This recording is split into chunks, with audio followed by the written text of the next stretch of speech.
트럼프가 백악관에 복귀한 지 어느덧 1년. 세계는 그의 돌발 행동이 혹여 돌이킬 수 없는 위기를 부르진 않을까 늘 살얼음판을 걸었습니다. 하지만 우리의 걱정은 번지수가 틀렸습니다. 그가 지금 전 세계를 흔들고 있는 무기는 충동적 분노가 아닙니다. 실은 냉혹한 사업가의 계산기죠. 트럼프는 지금 전쟁이 아니라 철저하게 타산을 따지는 거래를 하고 있는 겁니다.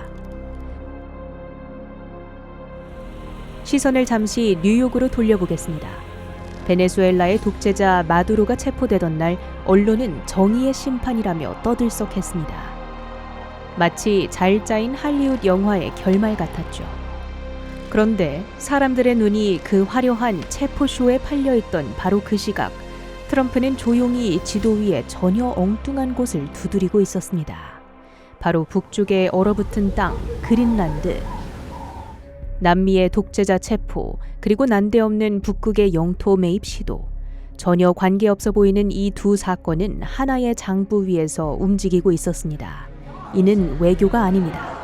미국이라는 거대 기업이 국가를 상대로 벌이는 역사상 가장 거대한 적대적 인수합병입니다. 오늘 블랙박스는 마두로라는 미끼 뒤에 숨겨진 트럼프의 진짜 계산서를 추적합니다.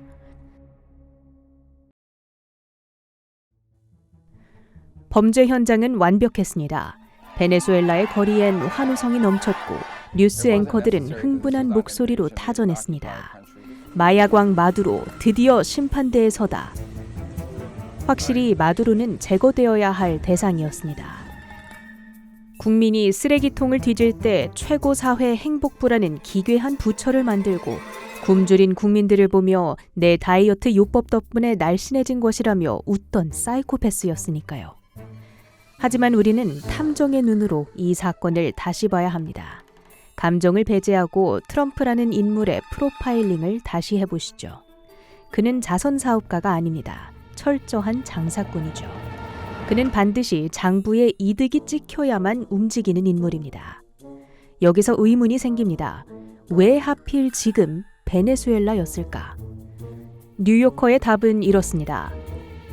베네수엘라가 범죄 국가라서가 아니라 미국의 통제 바깥에 있기 때문이라고. 즉 말은 안 들어도 관리 가능한 멕시코와 달리 마두로 정권은 거래도, 압박도, 예측도 되지 않는 존재였다는 것.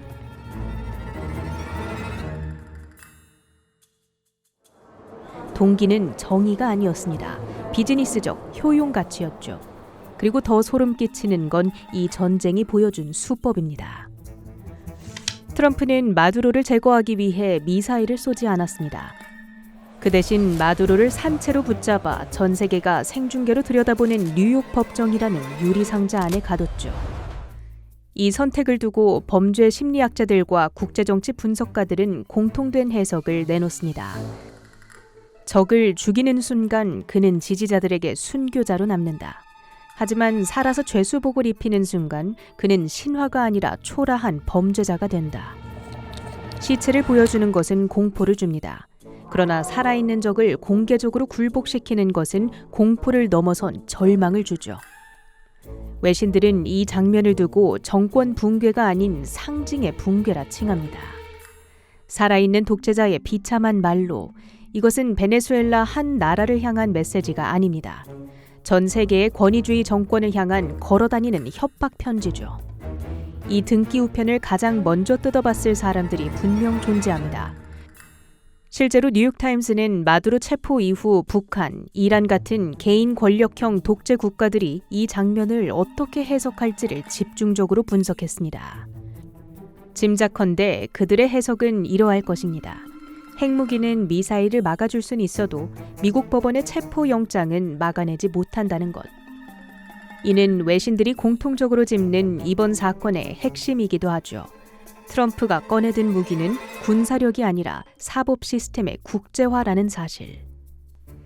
미국은 너를 폭격하지 않는다. 미국은 너를 체포한다. 트럼프는 지금 이렇게 말하고 있는 셈입니다. 협상은 없다. 쓸모가 없어지는 순간 너도 저 유리상자 안에 서게 될 것이다. 이것이 이번 사건이 남긴 보이지는 않지만 가장 치명적인 흉터입니다.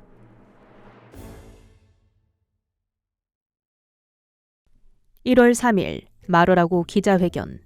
그곳은 마치 M&A의 성공을 자축하는 기업 설명회와도 같았습니다.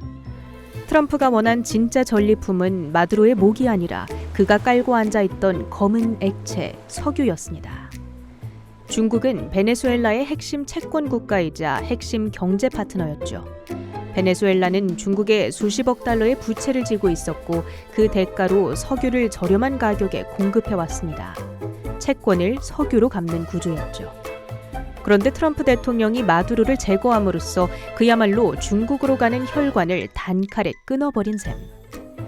미국은 베네수엘라의 유조선과 공급 루트를 통제하려 하고 이는 중국이 확보해온 원유 흐름과 채권 상환 구조에 직접적인 영향을 줄 수 있다는 외신들의 분석입니다. 이 인수합병 계약서의 뒷면에는 이러한 계산이 적혀 있다는 것이죠. 자원 독점, 세계 최대 매장량을 가진 베네수엘라 유전을 접수한다. 경쟁사 제거, 미국의 뒷마당에서 중국이라는 경쟁자를 축출한다. 주가 부양, 강한 미국을 보여주며 지지율을 끌어올린다. 1823년 미국의 제임스 멀로 대통령은 선언했습니다. 아메리카 대륙은 우리의 구역이다. 유럽 열강은 더 이상 간섭하지 마라. 미국 외교의 오랜 원칙, 바로 멀로 독트린이죠. 그리고 200년이 지난 지금 트럼프는 이 낡은 원칙을 자본주의의 언어로 다시 썼습니다. 제임스 멀로가 아닌 도널드 트럼프의 이름을 딴 이른바 돈로 독트린입니다. 과거의 원칙이 내 땅을 건드리지 마라였다면 트럼프의 새로운 원칙은 더 노골적입니다. 내 구역에서는 내 허락 없이 장사하지 마라. 미국이라는 시장, 그리고 미국의 뒷마당인 남미에서 허락 없이 이득을 취하는 자는 용서하지 않겠다는 선전포고죠. 과거 트럼프는 타코밈, 간단히 말해 말만 많고 행동은 없는 허풍쟁이로 조롱받곤 했습니다. 그리고 최근 백악관 공식 계정에 올라온 사진 한 장은 그 모든 평가를 재고하라는 트럼프식 선언처럼 보이죠. 사진 밑에 적힌 마치 암호 같은 네 글자 FAFO. 점잖은 외교 용어로 표장할 수 없는 이 말, 날 것 그대로 번역하자면 이렇습니다. 까불어봐라. 그 끝에 무엇이 기다리는지 똑똑히 알게 될 것이다.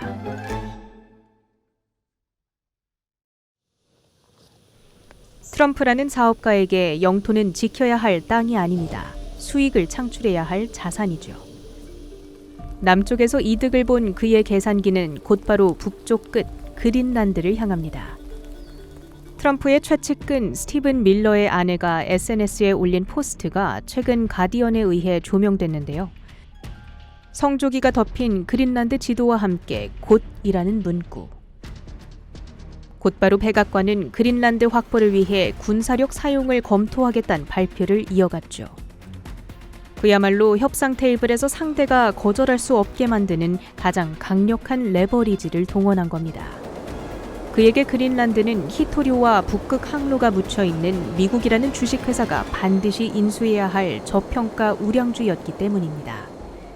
이를 위해서일까요? 트럼프는 2027년 국방 예산 1조 5천억 달러, 기존 계획을 50%나 상향 조정한 이른바 꿈의 군대 프로젝트를 발표합니다. 이 막대한 군사력은 단순한 국방이 아닙니다. 어떠한 파트너와 협상하더라도 우위를 점할 수 있게 해주는 미국을 위한 압도적인 기초 자본금입니다. 인수합병의 첫 단계는 방해 요소 제거, 즉 구조 조정입니다. 지난 7일 트럼프는 66개 국제기구 탈퇴에 서명했습니다.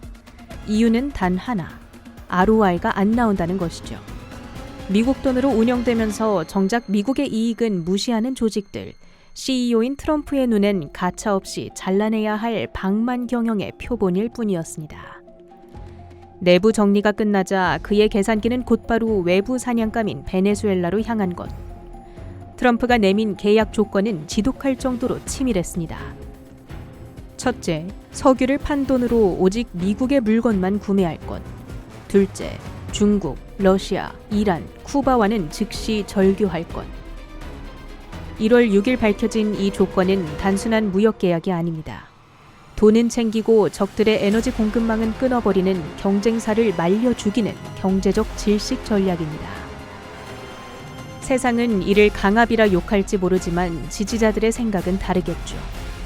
이것이야말로 힘에 의한 평화, 진정한 아메리칸 퍼스트의 완성이다.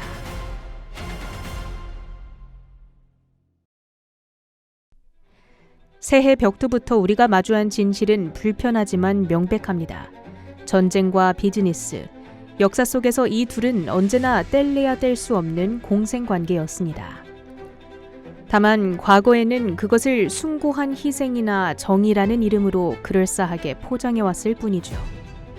하지만 트럼프라는 사업가는 그 포장지를 거칠게 뜯어버렸습니다.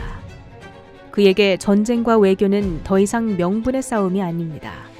철저히 계산된 비용 절감과 수익 창출의 과정이죠. 가장 솔직하고 그래서 더 위험한 약탈적 인수합병의 시대. 성공한 비즈니스 모델은 언제나 시장을 지배하기 마련입니다. 트럼프가 보여준 이 노골적인 방식은 러시아에게는 확신을, 중국에게는 또 다른 명분을 주며 세계의 표준이 될지 모릅니다. 미래는 여전히 불확실합니다. 하지만 한 가지 확실한 건 트럼프의 거대한 거래는 이미 시작됐고 정산의 시간이 다가오고 있다는 겁니다.